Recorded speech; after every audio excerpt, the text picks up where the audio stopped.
ये पार्ट 2 है physical fitness, wellness and lifestyle chapter का। तो कंपोनेंट्स ऑफ फिजिकल फिटनेस हम डिस्कस करने वाले हैं इस वीडियो में। कंपोनेंट्स फिजिकल फिटनेस के क्या क्या होते हैं, तो 5 तरह के कंपोनेंट्स होंगे जिसके बारे में हम बात करेंगे आज। Strength, speed, endurance, flexibility, coordinative ability, ये सब चीजें क्या होती हैं और इनसे रिलेटेड हम काफी बातें करेंगे आज इस वीडियो में। तो शुरू करते हैं बिना किसी देरी के। तो सबसे पहले आती है स्ट्रेंथ, जिसे हम मजबूती भी कहते हैं। तो जो मजबूती है या स्ट्रेंथ है, ये क्षमता होती है हमारे मसल्स की, हमारे मांस की, कि वो रेजिस्टेंस को ओवरकम कर सकें, उसको सामना कर सकें, उसको उठा सकें। ठीक है, किसी तरीके का भी रेजिस्टेंस, वो दीवार के अगेंस्ट हो, वेट्स के अगेंस्ट हो, उसको अगर हमारी मसल्स ओवरकम कर सकती है तो उसे हम बोलते हैं स्ट्रेंथ या मजबूती। तो फैसिलिटेट करते हैं क्षमता को, जिससे जितनी ज्यादा आपके अंदर स्ट्रेंथ होगी, इससे उतनी ज्यादा आपके अंदर क्षमता होगी कि किसी भी तरीके की बीमारियों को रेजिस्ट कर सको, उसका खिलाफ जा सको, क्योंकि ये अफेक्ट करते हैं आपके ऑर्गेनिक एफिशिएंसी को। जितनी ज्यादा आपकी स्ट्रेंथ होगी उतने ही ज्यादा आपके ऑर्गन भी एफिशिएंट होंगे। और ये अमाउंट ऑफ फोर्स होती है, स्ट्रेंथ एक्चुअल में डेफिनेशन बोलें तो ये अमाउंट ऑफ फोर्स होती है जो एक मसल या मसल्स ग्रुप एक्सर्ट कर सकती हैं। यानी कि आपकी जो मसल्स हैं आपकी बॉडी के अंदर किसी भी पार्ट के या पूरी बॉडी में जो मसल्स हैं और उनकी जो मसल्स ग्रुप है, इकट्ठा उनका ग्रुप है, वो कितनी फोर्स एक बारी में एक्सर्ट कर सकती है, यही आपकी स्ट्रेंथ है, यही आपकी मजबूती है।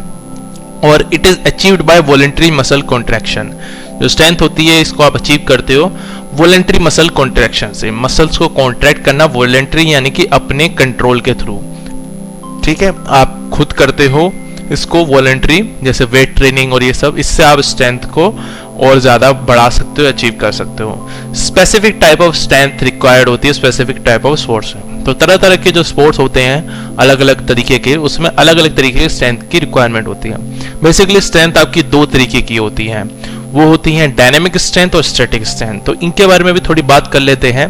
तो सबसे पहले डायनेमिक स्ट्रेंथ। डायनेमिक स्ट्रेंथ होती है आपकी आइसोटोनिक स्ट्रेंथ। ठीक है, इसे आइसोटोनिक स्ट्रेंथ भी बोला जाता है क्योंकि ये मूवमेंट से रिलेटेड होती है जो क्लियरली विजिबल होती है। जिस मूवमेंट को आप आसानी से देख सकते हो उसी से रिलेटेड होती है, इसलिए इसे आइसोटोनिक स्ट्रेंथ ही बोलते हैं। तो अगर आपके पेपर में आइसोटोनिक स्ट्रेंथ पूछ ले डायनेमिक स्ट्रेंथ की जगह तो आप कंफ्यूज मत होइएगा। इसके अलावा जो डायनेमिक स्ट्रेंथ होती है ये डिमिनिशिंग टेंडेंसी की होती है, यानी कि धीरे धीरे कम होती चली जाती है, जिसमें जो मसल्स होती हैं वो काम करना बंद कर देते हैं कुछ टाइम के बाद। तो जब भी आप वेट ट्रेनिंग करोगे और एक्सरसाइज करो रहे होगे तो सेट जब आप मार रहे होगे, जिसमें रैप्स मार रहे होगे, तो कुछ रैप्स के बाद आपके, अगर आपका वेट अच्छा खासा उठा के आप कर रहे हो एक्सरसाइज, तो कुछ रैप्स के बाद में आपकी जो मसल्स होंगी उनकी स्ट्रेंथ डिमिनिश होती चली जाएगी, जो डायनामिक स्ट्रेंथ होती है, क्योंकि वो, और आपकी जो मसल्स होगी वो काम करने से बंद कर देगी, जिससे आपका जो वेट उठा रखा होगा आपको अल्टीमेटली उसे नीचे उतारना ही पड़ेगा। तो हर स्पोर्ट्स मूवमेंट में स्ट्रेंथ जो होती है अलग अलग तरीके से आपको दिखती है। जो आपकी मैक्सिमम स्ट्रेंथ होती है, एक्सप्लोसिव स्ट्रेंथ होती है, स्ट्रेंथ एंड्योरेंस होती है। इसके बारे में मैं ज़्यादा बात नहीं करूंगा, अगर आप चाहते हैं इसके बारे में मैं बताऊं तो आप कमेंट करके मुझे बताइए। इसके बाद डायनामिक स्ट्रेंथ के बाद आती है स्टैटिक स्ट्रेंथ। स्टैटिक स्ट्रेंथ क्या होती है, इसे हम आइसोमेट्रिक स्ट्रेंथ भी बोलते हैं।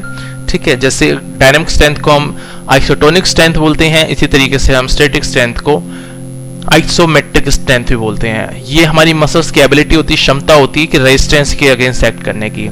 तो डायनामिक स्ट्रेंथ क्या थी आपकी, वो क्षमता थी जिससे आप कोई काम को कंटिन्यूसली कर सको मूवमेंट में, और ये आपकी रेजिस्टेंस के अगेंस्ट एक्ट करने की क्षमता, जैसे कि आपके ऊपर कोई छत गिर रही हो और आप उसको अगेंस्ट एक्ट कर रहे हो, रोक रहे हो उसको अपने ऊपर गिरने से, या कोई दीवार आपके आसपास की बंद होती चली जा रही है और आप उसको रोक रहे हो, तो इसमें आपकी स्टैटिक स्ट्रेंथ काम आती है। इस तरीके की जो स्ट्रेंथ होती है ये आप स्पोर्ट्स में डायरेक्टली नहीं दे सकते, लेकिन कुछ स्पोर्ट्स में आपको ये फेजेस में दिखेगी। ठीक है, इसके बाद आते हैं स्पीड। स्पीड हमारा सेकंड कंपोनेंट होता है फिजिकल फिटनेस का, और ये क्षमता होती है, ये कैपेसिटी होती है किसी भी इंडिविजुअल की कि वो परफॉर्म कर सके मूवमेंट को सेम पैटर्न से एक फास्टर रेट पे। तो कोई भी तरीके की मूवमेंट जो वो नॉर्मल रेट पे करता है, अगर उसको वो तेजी से कर सके, एक फास्टर रेट पे कर सके, तो उसे हम कहते हैं स्पीड।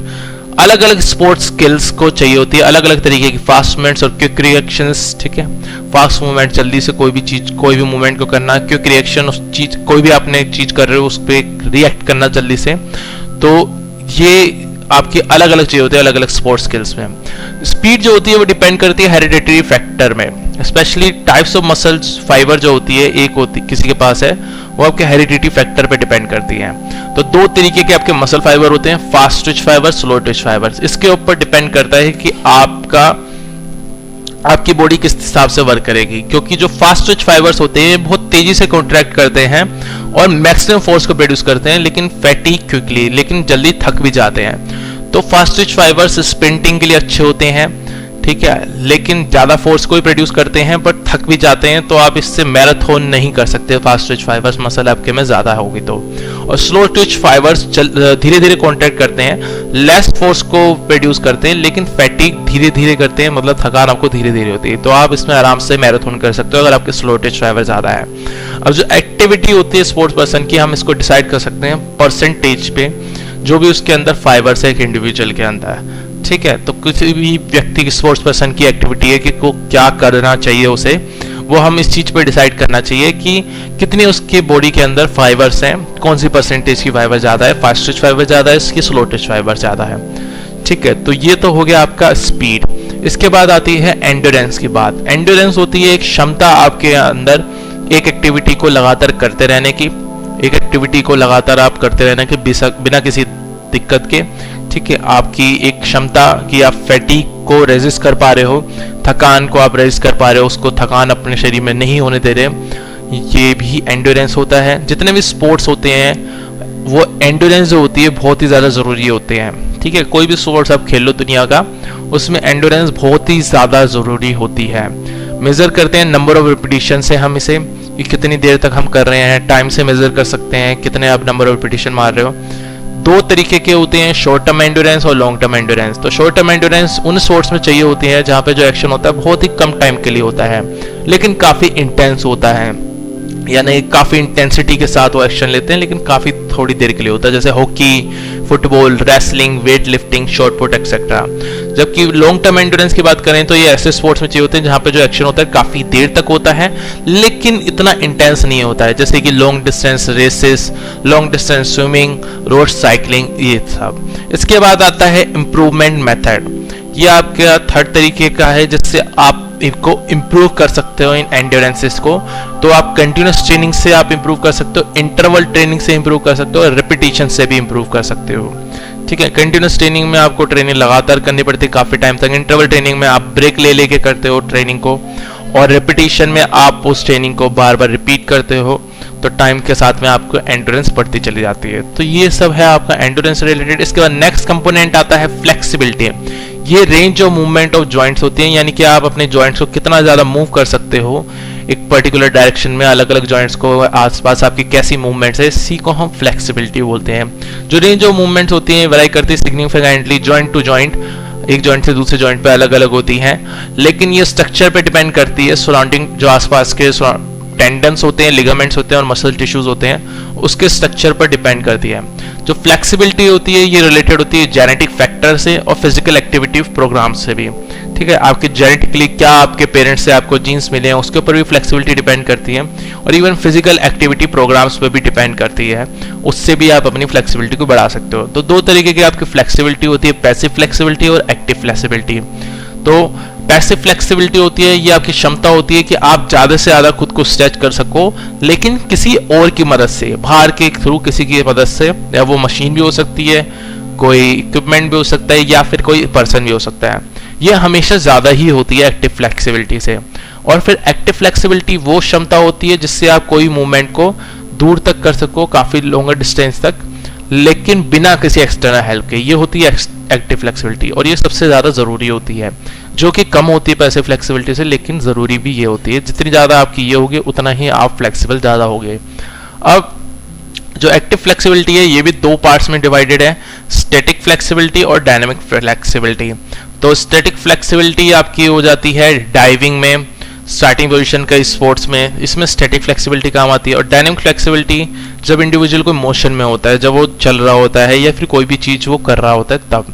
इसके बाद आता है कोऑर्डिनेटिव एबिलिटीज। ये भी इंपॉर्टेंट होती है, ये क्षमता होती है किसी भी इंडिविजुअल की जिससे वो तरह तरह की एक्टिविटीज कर सकता है बिल्कुल सही तरीके से और एफिशिएंटली। इसी को हम बोलते हैं कोऑर्डिनेटिव एबिलिटीज। तो आप कोऑर्डिनेट कर सकते हैं, आपके बॉडी, माइंड, शरीर, मन और सारी चीज़ें आपस में मिलकर काम करती है जिससे आप कोई भी काम बिल्कुल बेहतर तरीके से कर सकते हो। तो एक्यूरेसी, रिदम, फ्लो और कंसिस्टेंसी डिपेंड करती है आपकी कोऑर्डिनेटिव एबिलिटीज़ पे। ठीक है, जो भी आपकी एक्यूरेसी है, कितने आप सही तरीके से कोई चीज़ कर पा रहे हो, कितने रिदम से करते जा रहे हो, एक फ्लो से करते चले जा रहे हो और लगातार करते चले जा रहे हो, वो सब चीज़ें डिपेंड करती है कोऑर्डिनेटिव एबिलिटीज़ है। ठीक है, अलग अलग तरह की कोऑर्डिनेटिव एबिलिटीज होती हैं, balance ability, rhythm ability, adaptation ability और रिएक्शन एबिलिटी।